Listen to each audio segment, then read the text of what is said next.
السلام and welcome back to my channel. آج کی اس ویڈیو میں ہم بات کریں گے امریکن ریولیوشن کے اصل حقائق پر، آزادی، انقلاب اور ایک قوم کی پیدائش۔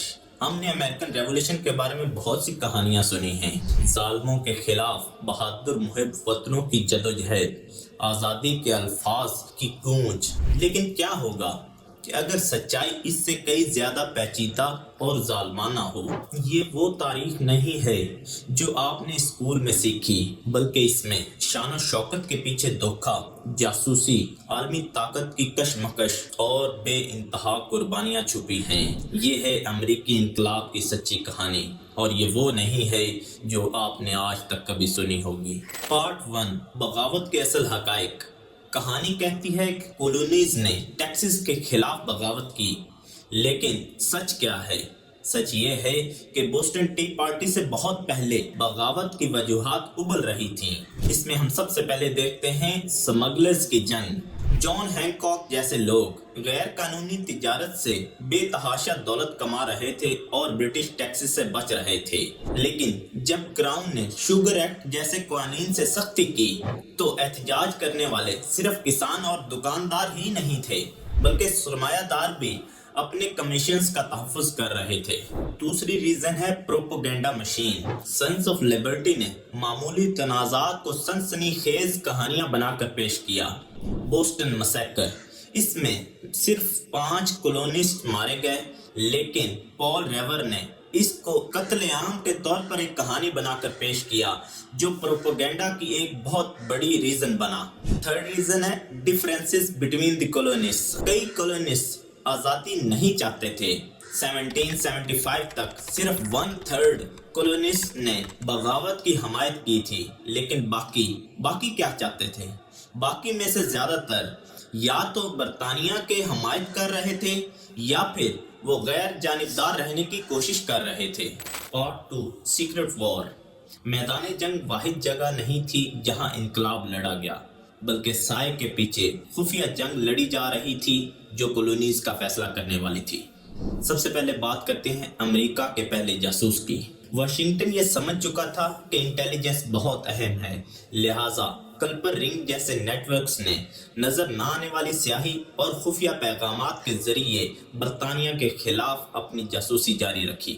ویسٹ پوائنٹ کی غداری۔ بینڈکٹ آرنلڈ کبھی انقلاب کے ہیرو تھے، لیکن ایسا کیا ہوا کہ اس نے ویسٹ پوائنٹ کا قلعہ غداری سے برطانیوں کے حوالے کر دیا؟ اس کی اگر ہم وجوہات دیکھیں تو اس میں یا تو اس کی اپنی پرسنل ریزنز ہو سکتی ہیں، یا پھر کولونیلز کے ساتھ ناراضگی ہو سکتی ہے، یا پیسہ بھی ہو سکتی ہے۔ برطانیہ کی انٹیلیجنس۔ دوسری طرف برطانیہ بھی خاموشی سے نہیں بیٹھا تھا، بلکہ برطانیہ کے وفادار جاسوس انقلاب کے علاقوں میں گھس کر خفیہ معلومات کراؤن تک پہنچا رہے تھے۔ پارٹ 3، دی فارگاٹن ریبلز۔ تاریخ کی کتابیں فاؤنڈنگ فادرز کی تعریف سے بھری پڑی ہیں، لیکن وہ اکیلے یہ جنگ نہیں لڑ رہے تھے۔ Women fighters. خواتین صرف گھر پر نہیں رہیں، بلکہ وہ فرنٹ لائنز پر موجود تھیں۔ ڈیبورا سیمپسن جیسی خواتین نے مرد کا روپ دھارا اور جنگ میں حصہ لیا، اور مولی پچر جیسی خواتین نے اپنے خاوند کے گرنے پر جنگ میں حصہ لیا۔ دیگر خواتین نے کھیتوں کا انتظام سنبھالا، کچھ خواتین نے بندوق کا بارود تیار کیا، اور کچھ خواتین انگریز افسروں کی یعنی برطانوی افسروں کی جاسوسی کرنے میں مشغول تھیں۔ Black patriots and loyalist. افریقی امریکیوں کے لیے انقلاب ایک دو دھاری تلوار تھا۔ غلام اور آزاد دونوں لوگوں نے دونوں طرف لڑائی کی اپنی آزادی کے لیے۔ برطانیہ نے یہ وعدہ کیا کہ جو ان کے لیے لڑے گا اس کو آزادی دی جائے گی، جو 18ویں صدی کی سب سے بڑی آزادی کی کوشش تھی۔ Native Americans dilemma. مقامی امریکی قبائل پریشان تھے۔ کچھ جیسے محاق کے تحت جوزف برانٹ اپنی زمینوں کی حفاظت کے لیے برطانویوں کے ساتھ شامل ہو گئے، دیگر غیر جانبدار رہنے کی کوشش کر رہے تھے، لیکن اکثر تنازع میں کھینچے جاتے تھے۔ پارٹ 4، دی گلوبل چیس بورڈ۔ امریکی انقلاب صرف ایک مقامی بغاوت نہیں تھی، بلکہ یہ عالمی طاقتوں کی کشمکش کا حصہ تھا۔ France gamble. فرانس نے اس انقلاب کو برطانیہ کو کمزور کرنے کا ایک موقع سمجھا اور اپنی فوج، پیسہ اور مضبوط بحریہ کو اس جنگ میں بھیجا۔ فرانس چاہتا تھا کہ وہ 7 سالہ جنگ میں جو اسے شکست ہوئی ہے برطانیہ سے، اس کے لیے بدلہ لینا چاہتا تھا برطانیہ سے، اسی لیے اس نے اس موقع کا فائدہ اٹھایا۔ اسپین's رول، اسپین اپنی لوزیانا کی ریاستوں کے ذریعے کالونیز کی مدد کر رہا تھا اور انہیں اختیار فراہم کر رہا تھا، اور اس کے علاوہ گلف آف میکسیکو میں برطانیہ کی افواج کے ساتھ ڈائریکٹ لڑائی کر رہا تھا۔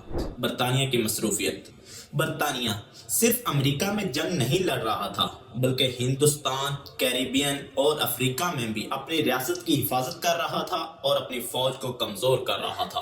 Part 5، the cost of war. انقلاب کا اختتام سب کے لیے آزادی کا آغاز نہیں تھا بلکہ یہ ایک نئی جدوجہد کا آغاز تھا۔ وفادار جلا وطنی میں ہزاروں کی تعداد میں برطانیہ کے ساتھ وفاداری کرنے والے لوگ یا تو کینیڈا بھاگ گئے یا پھر برطانیہ چلے گئے، اپنی دولت، جائیداد اور زندگیوں کو پیچھے چھوڑ کر جو وہ کبھی واپس حاصل نہیں کر سکتے تھے۔ زمینوں پر قبضہ، انقلاب کے اختتام نے نیٹو امریکنز کے لیے سب سے زیادہ بھیانک صورتحال پیش کی۔ کالونسٹ پچھلے تمام معاہدوں کو نظر انداز کرتے ہوئے مغرب کی طرف بڑھے اور نیٹو امریکنز کی زمینوں پر قبضہ کر لیا۔ ایک نازک اتحاد، کالونیز نے اپنی آزادی جیت لی لیکن وہ آپس میں متحد نہیں تھے۔ غلامی ایک متنازع مسئلہ تھا اور آرٹیکلز آف کنفیڈریشن نئی قوم پر حکومت کرنے کے لیے بہت کمزور ثابت ہوئے۔